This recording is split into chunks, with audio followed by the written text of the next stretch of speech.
बच्चों हम ये जो चैप्टर ले रहे हैं जीविका अर्थव्यवस्था जो है बनने वाली, ठीक है, समाज, इसमें हम जो पिछला खंड देख चुके हैं उसमें पशुपालकों, व्यवसायियों, ठीक है, या वनवासियों, समुदायों का जो पेड़ कटने के से उनके ऊपर जो असर पड़ा उसका, उसी में हम सेकंड पार्ट अब देख रहे हैं व्यावसायिक वानिकी की शुरुआत। व्यवसाय के ना पूरे सिस्टम बना करके और अब एक नए तरीके से जो है पेड़ या जंगल जो है बनाए जा रहे हैं।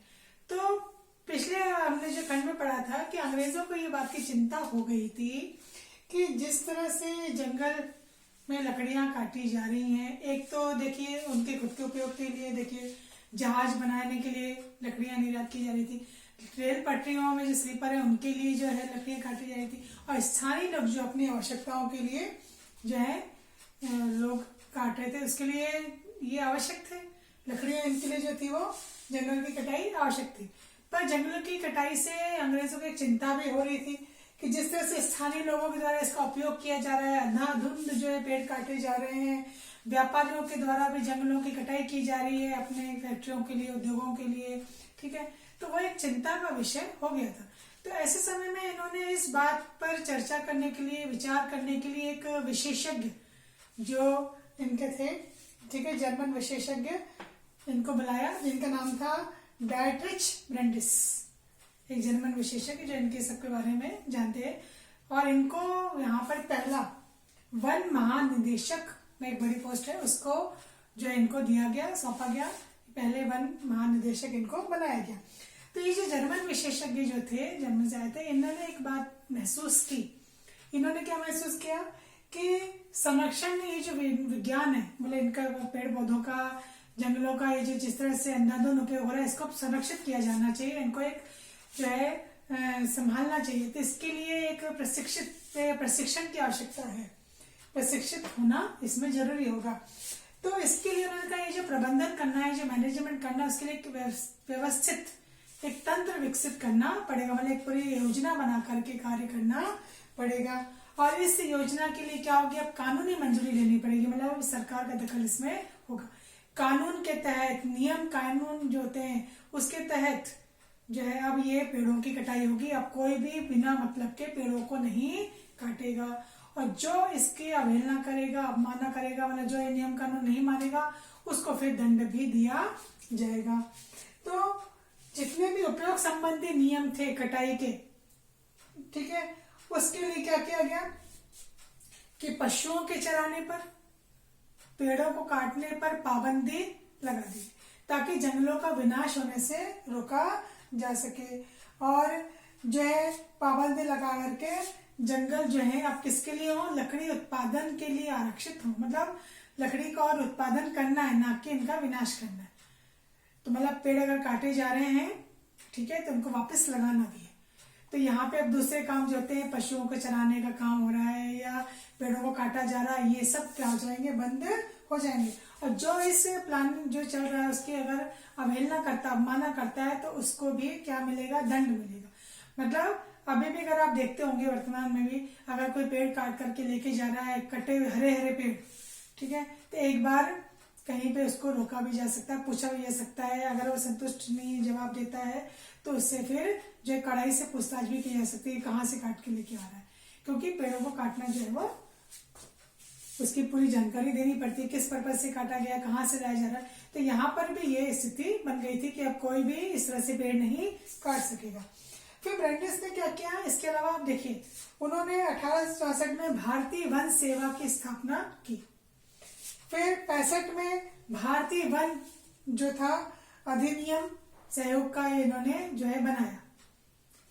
फिर 1906 में इन्होंने देहरादून, जिसको उत्तराखंड की राजधानी कहते हैं, देहरादून में इन्होंने FRI मतलब फॉरेस्ट रिसर्च इंस्टीट्यूट की जो है वो स्थापना की। और यहाँ पे एक वैज्ञानिक वानिकी एक पद्धति के तहत जो है अब जंगलों को विकसित किया जाएगा। हालांकि ये पद्धति कई लोगों को पसंद नहीं आई, क्योंकि इसमें क्या था, एक पूरी पंक्ति में एक ही किस्म के पेड़ लगाए जाएंगे और बाकी किस्मों को हटा दिया जाएगा। तो ये जो वैज्ञानिक वानिकी है, इसका जो है कई लोगों को ये पसंद नहीं आई पद्धति, कि इसमें वैज्ञानिक तो कुछ भी नहीं था, ठीक है, क्योंकि इसमें क्या होता है, विभिन्न प्रजाति का नाश हो रहा था। एक ही किस्म के जो है पेड़ लगाए जा रहे हैं, तो बाकी किस्म उन सबका क्या होता है, नाश। और जैसे सीधी पंक्ति में पेड़ होते हैं ना, इससे बागान में होते हैं, तो उस तरह से यहाँ पर पेड़ लगाए जाए। देखने में तो बहुत अच्छे लगते हैं कि अच्छा सुंदर सा दृश्य हो जाता है। कहीं आप देखते होंगे, कहीं हम रास्ते में सफर करते हैं तो एक से पेड़ जो है अच्छे लगते हैं, पर उससे क्या है, दूसरी प्रजाति, दूसरी नस्ल का नुकसान यहाँ पर हो रहा था। फिर यहाँ पे अब क्या किया गया, जंगलों का सर्वेक्षण किया गया, उस क्षेत्र की नापजोख की गई जहाँ पे जंगलों को जो विभिन्न किस्म के पेड़ है उनको वहां पर लगाया जाएगा। वन प्रबंधन की योजनाएं जो है वो चालू की गई, और यहाँ पे ये तय किया गया कि भाई कितना बड़ा क्षेत्र होगा, इस क्षेत्र में प्रतिवर्ष कितने पेड़ काटे जाएंगे, और अगर पेड़ कट रहे हैं तो तुरंत ही पुनः नए पेड़ भी वहां पे लगाए जाएंगे, ताकि कुछ वर्षों में पुनः वो कटने लायक हो जाए। तो ऐसे क्या क्रम भी बना रहेगा और जंगलों को नुकसान भी नहीं होगा। तो ये इस तरह का एक सिस्टम जो था यहाँ पर हो जाएगी, कुछ वर्षों में वो पेड़ पुनः कटाई के लिए तैयार हो जाएंगे। तो ये जो यहाँ पे हमने बात की थी कि इन्होंने एक जो अधिनियम बनाया था यहाँ पर 1865 में, उस अधिनियम में बाद में कुछ संशोधन किया गया, बदलाव किया गया, ठीक है। और 1878 में एक बार 2 बदलाव किए गए, 1878 में और एक 1927 में। जो पहला बदलाव किया उसमें क्या किया गया, वनों की 3 कैटेगरी कर दी, वनों को, जंगलों को 3 हिस्से में बांट दिया गया, आरक्षित, सुरक्षित और ग्रामीण, ठीक है। आरक्षित, सुरक्षित और ग्रामीण, उस समय इसको चेंज किया गया। तो आरक्षित में वो जंगल जो बहुत अच्छे जंगल थे और जिनका उपयोग ग्रामीण लोग नहीं कर सकते, मतलब वहां पे कोई भी काम के लिए ऐसे काट के नहीं ले जा सकते कि लकड़ी जलाने के लिए चाहिए तो काट के ले गए, या किसी और उपयोग के लिए तो काट के ले गए। यहाँ पे गांव वाले इसका उपयोग नहीं कर सकते। और ये 2 प्रकार के थे, सुरक्षित और ग्रामीण।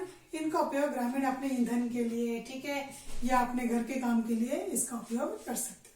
तो इस तरह से यहाँ पे इन्होंने कुछ संशोधन किया, और बाद में भी संशोधन होते रहे। आरक्षित, रक्षित और जो सामुदायिक वन है, तो उनकी अलग अलग कैटेगरिया जो है वो यहाँ पर बने। तो आगे क्या बदलाव आया और इसका असर वहां के लोगों पर क्या पड़ा, ये हम बच्चों अगले उसमें अध्ययन करेंगे। तो आज हमने देखा व्यवसायिक रूप से, मतलब अब उसको एक जो है ना व्यवसाय के रूप में इसको शुरू किया गया है, ताकि सिस्टम से काम हो। अभी जो बिना सिस्टम के काम हो रहा था, जिसकी मर्जी आए जहां से पेड़ काटे जा रहे थे, ठीक, इससे क्या हो रहा था, नुकसान ज्यादा हो रहा था और नए पेड़ भी नहीं उगाए जा रहे थे। तो आपको पता है जंगल पेड़ काटना अपराध है, तो इसके लिए यहाँ पर ये शुरुआत हुई, जो अभी तक जो है इसको नए नए रूप में आगे हम देखते हैं कैसे संशोधन हुआ और इसका स्थानीय लोगों पर क्या असर हुआ, ये हम अगले क्वेश्चन में पढ़ेंगे।